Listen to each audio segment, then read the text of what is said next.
Hello दोस्तों, अभी हम लोग देखने जा रहे हैं स्फेरिकल कैपेसिटेंस। ओके, तो ये एक दूसरा कैपेसिटर का टाइप है स्फेरिकल कैपेसिटर। तो सेम चीज है हमारा, एक प्लेट रहेगा पॉजिटिव प्लेट, एक रहेगा नेगेटिव प्लेट। उन दोनों के बीच में हमारा क्या रहेगा, इलेक्ट्रिक फील्ड रहेगा। और इसके वजह से जो कैपेसिटेंस आएगा ये अलग तरह का। इससे पहले हम लोग देख चुके हैं क्या, पैरेलल प्लेट। अब हम लोग देख रहे हैं स्फेरिकल, शेप चेंज हो गया है। अब इसका हम लोग कैपेसिटेंस कैलकुलेट करेंगे। तो चलिए देखते हैं कि इसका कैपेसिटेंस क्या होगा। तो एक तो जैसा पहले बात कर चुके थे हम लोग कि एक अंदर में ये रहेगा और एक क्या रहेगा, बाहर रहेगा। एक पे क्या रहेगा, पॉजिटिव चार्ज, दूसरे पे क्या रहेगा आपका नेगेटिव चार्ज। इसका डायमेंशन अगर छोटा रहेगा ए से इंडिकेट करेंगे और जो बाहर है उसे बी से इंडिकेट करेंगे। ओके ओके, तो बी से इंडिकेट करेंगे। अब हमें क्या कैलकुलेट करना है, सेम काम करेंगे हम लोग। हम लोगों को क्या है, हम लोगों को उसी तरह से चलेंगे। बेसिक चीज है।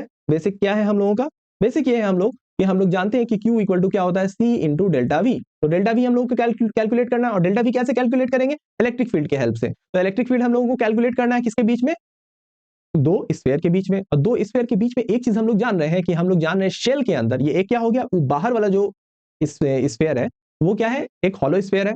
तो उसके अंदर कोई भी चार्ज रहेगा तो उसकी वजह से इलेक्ट्रिक फील्ड क्या होता है, जीरो होता है। ये कॉन्सेप्ट हम लोग जानते हैं। तो यहाँ पे क्या होगा, जो भी electric field in between two shell होगा वो सिर्फ और सिर्फ इनर शेल की वजह से होगा। बाहर वाले शेल की वजह से कोई भी इलेक्ट्रिक फील्ड नहीं होगा। ओके, तो चलिए हम लोग देखते हैं।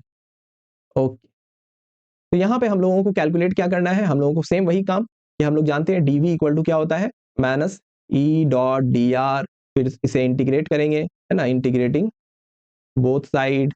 तो ये क्या आ जाएगा, डीवी, और ये फिर आ जाएगा E dot D R. Okay, ये नेगेटिव साइन है बाहर। ओके, तो डीवी को इंटीग्रेट कहां से कहां कर रहे हैं हम लोग, V1 से V2 तक। कहां से कहां तक, V1 से V2 तक। अच्छा, अब ये जो इंटीग्रेट कर रहे हैं इलेक्ट्रिक फील्ड को कहां से कहां तक, ये है आपका ए। कहां से, ये है आपका ए से कहां तक जा रहे हैं, बी तक जा रहे हैं। तो लिमिट डी आर का कहां से कहां तक, जैसे वहां 0 से डी तक किए थे पैरेलल प्लेट में, यहां हम लोग कहां से कहां कर रहे हैं, ए से बी तक कर रहे हैं, ए से बी तक कर रहे हैं। ओके, ए से बी तक कर लिए हैं। ओके, अब यहाँ पे हम लोग इलेक्ट्रिक फील्ड को एक्चुअली कैलकुलेट करेंगे। अब एक चीज यहाँ पे कैलकुलेट कर लेते हैं कि इलेक्ट्रिक फील्ड जो है वो रेडियली आउटवर्ड होता है।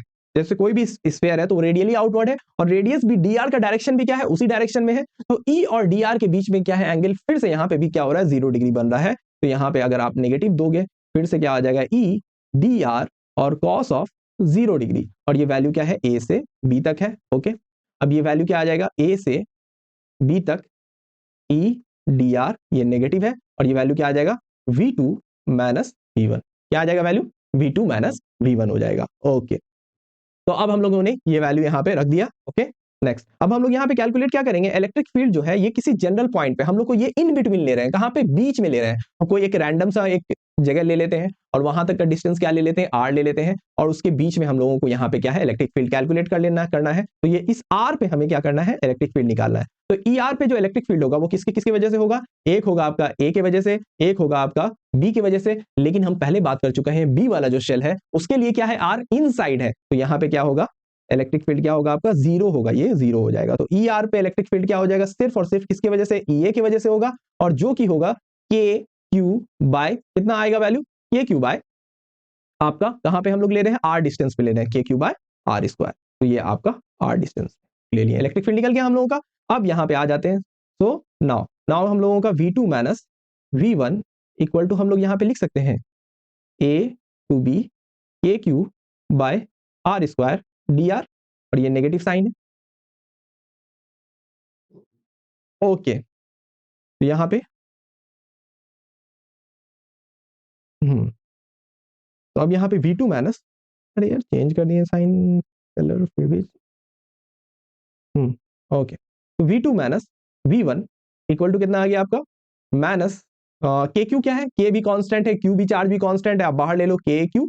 और ये क्या है, डी आर बाई क्या है, आर स्क्वायर। और कहां से कहां तक लिमिट है, ए से बी तक।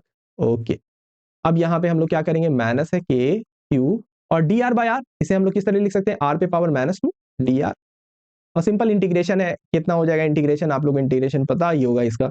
आर पे पावर कितना आ जाएगा, इंटीग्रेशन हो गया -1 और ये फिर -1। और ये क्या है, लोअर लिमिट ए से बी तक।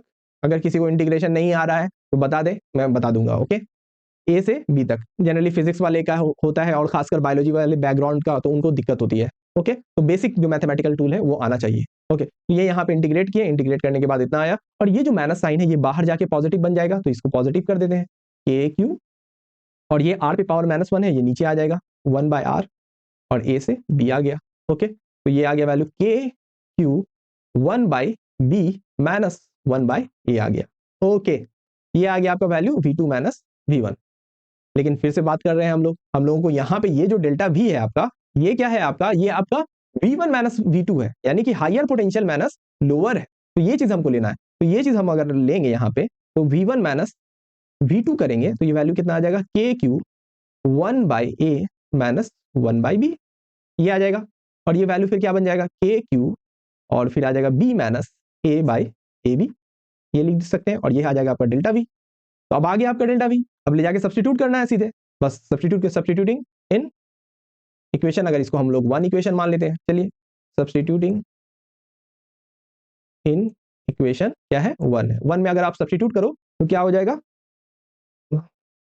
Q equal to C into delta V, K Q और B minus A divided by AB। Okay, Q cancel करो आप, चलो कलर यूज कर लेते हैं, कैंसिल हो जाएगा, ये 1 आ गया, ये C आ गया। ओके, और फिर आपका K और ये आ गया आपका B minus A by AB। Okay, अब यहाँ पे देखो आपको, ठीक है, आ जाएगा। अब यहाँ पे C इक्वल टू क्या है, AB, C इक्वल टू क्या आ जाएगा, AB। ओके, और divided by B minus A, और ये क्या आ जाएगा, 1/K इक्वल टू क्या आ जाएगा आपका, कैपेसिटेंस C।